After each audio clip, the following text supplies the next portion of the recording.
Oh, girl, I am here at Alnwick Gardens for the Mr. Gay Britain finalists.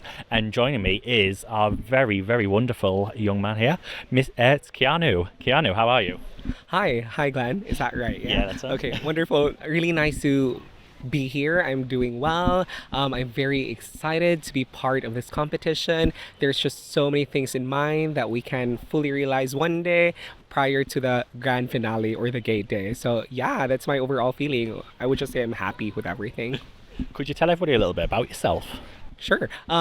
There's so many things that I can share to everyone in the public. So mainly, I am a nurse by profession. So I currently work as a practice educator within the NHS. So there's many things that we do. We support students while they're on placement with us. We also support these students, the staff who are supporting these students when they're in the clinical areas. Apart from that, I also love many different things. I love volunteering. I love to dance. I love to hike. I love to eat a lot of food. There's just so many things that I love in life. Yeah, that's just a bit of me, really. What's your go-to song for dancing? At the moment, it's Murder on the Dance Floor. And the reason behind that is because when one of the choreographers from Homo Parody Queer Collective, so it's a dance group that I'm with in London, when we had that dance, it was just so fun and upbeat, and it's a current trendy song. So when I hear that, it's like me murdering the dance floor and just showing all with all that confidence and with everything that I've got. So that's how I felt about it when I listened to that song. Do you have a signature dance move? I do. Do you want to see it? Go on. 1, 2, 3, go. Hey, hey. I'm not sure if that was fun, but I think so. It was fun. Thank you It so was much. fine, it was fun. What made you want to take part in this competition? The really main reason, two main reasons why I took part of this competition, and the first one was when I was in the Philippines, I did a lot of advocacies. So these advocacies include like HIV, sexual and reproductive health, as well as mental health, but overall public health really. So as a nurse, that's really close to my heart. So when I was doing all that when I was in the Philippines, I really wanted to go further with the platform. Through HIV education and all the initiatives that we've done in the Philippines, we've actually reached more than 10,000 of people, and these includes people from universities, workplaces, as well as communities. It's really giving that information to them so that they create those informed decisions or come up with informed decisions. So from there, I said I really want to partake one day in a pageant.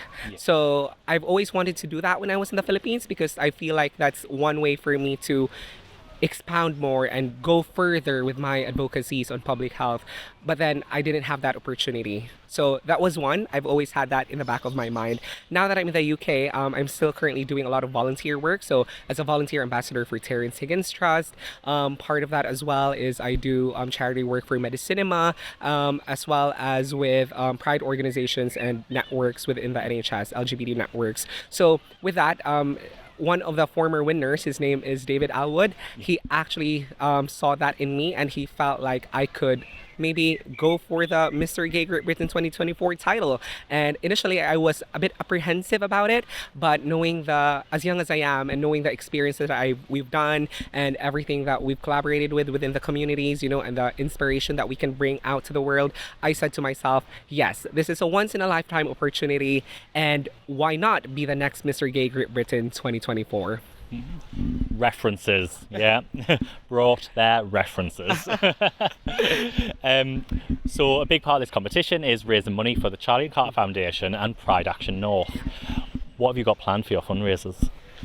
There are so many things in mind. They're currently on the planning phase, but something I would really like to highlight are three main things, I guess. One of them, it's a project that is called it's a project that's called Share the Spotlight Project. Yeah. So hopefully with that title alone, it gives an idea to the general public what that means. But to give you further information, the Share the Spotlight Project is that I want to be representing not just myself, but the whole community in this platform. So it's such a big platform. It goes not just nationally, but internationally. And through this, I would like to bring people with me. So I don't want it one way. When I say one way, it's just like me raising funds for the charity, and I get the funds raised by people then directly to the charity. What I would like is me with people collaborating, sharing our own creativity, working things together so we raise funds as much as we can, which then goes to the community or to the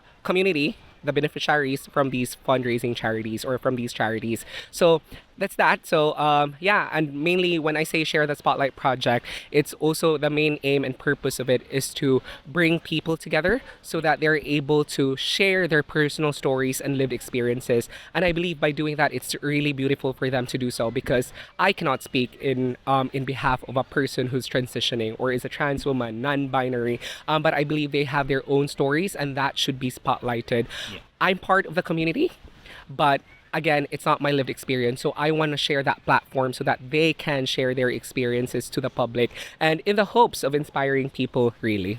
Yeah. Oh, no, that's really good. It kind of leave a bit of a legacy after yourself, really. Yes.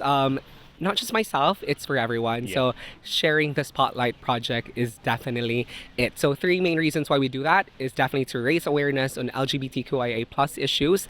Another thing is to take action on these issues and these concerns so that we can then hopefully come up with policies or come up with initiatives and activities that would create a more safe space for the queer community. And lastly, it's to inspire other people as well because like myself, I have been inspired and that's because of the people that I have seen and the people that I've been with. So hopingly with all of us gathering and working together, it inspires others to actually do the same. So that's the main goal of it. And yeah, that's it. Other things in mind, quite a few. I did say 3, so that was just 1. I know it was quite lengthy, but yes, I just wanted to expand on that because I think that's the more concrete plan that we have. Yeah. But there are many other initiatives really, like, you know, why not use our talents and creativity of the people that we're with, you know, like share their art, share what they can, contribute. And, you know, I'm a firm believer that big or small, someone can always contribute. And that adds up to the main goal and the main aim that we have. Yeah. Wow.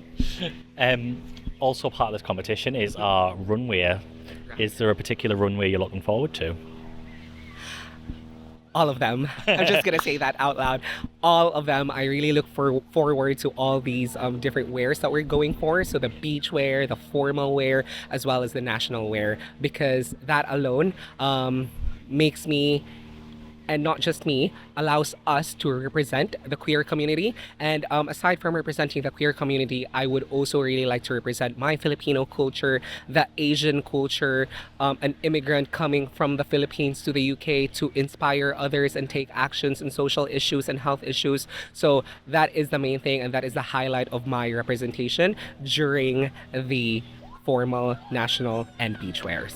Oh, no, that's a really good message because I think people often forget is a big part of Britain's heritage is the fact that it's people who come from other countries brought something and then that's kind of created this wonderful culture, hasn't it? Definitely, I agree. And, you know, living in London, and I have not just lived in London in the last 10 months because prior to coming to London, I actually used to live and work on the Isle of Wight. So currently both in London and on the Isle of Wight, I have worked as a nurse and as an educator as well. So from all these different parts of my life, since in the Philippines up until in the UK, there's always a lot of diversity in it. And I always see the beauty of of a group that is diverse because, like I mentioned earlier, anyone can contribute, anyone can bring something into the table, and as long as we collaborate and work together, then definitely we can make things happen and we can make change happen.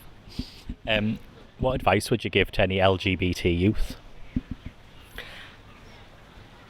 Find your inspiration. And when I say find your inspiration, it could be anything. Personally, I have been inspired with many different things or many different people. This could be in a form of an artist. I am so inspired by Lady Gaga. I've had my experiences in my life where I was bullied, I was discriminated, I was harassed. There's just so many things. It could involve abuse, a lot of many different things, and I'm trying to be vulnerable right now. No, I'm not trying. I'm actually being vulnerable right now, and the reason behind that is because if you don't share what you've gone through, how would people know that that's actually how would people know your story? Yeah. And by sharing your story, it definitely does create an impact, and that will send out the message, and that hopefully then creates change for these individuals who get to hear from you. So I'm proud of that. I'm proud of the idea that I am inspired by people such as Lady Gaga, but also all the queer people that I've been with, collaborating with, and not just the queer community, but the allies that we have as well. And also to my loving family, everyone, I wouldn't be here today if it wasn't all of the good and bad experiences that I've been through in my life. So I never discredit the bad things that has happened to me, because I always believe that I wouldn't be that strong person that I am. I wouldn't be resilient as I am if it wasn't all of that. I do celebrate big and small wins, and even the bad stuff that has happened in my life, I also celebrate them. So I understand that I'm getting emotional right now, but that is just really important to share to the world that whatever happens to you, please don't give up. There's always something great that will happen in every after miserable things or terrible things that has happened to your life. So just push forward. And if you're uncertain as to what you need to do, reach out, speak up. If you don't know what resources to go for or who to go to, speak to me, message me, Instagram, Facebook, however, and we will support you. I will support you personally, and we can signpost you to the services that we have within the UK and outside of the UK as well. Thank you. Yeah. Where can people find you on social media? What's your Instagram tag? My Instagram is Keanderful, so I like to be creative with titles. So when we say Keanderful, it's like wonderful, but how you spell it is Kean, then DR. Let me repeat that.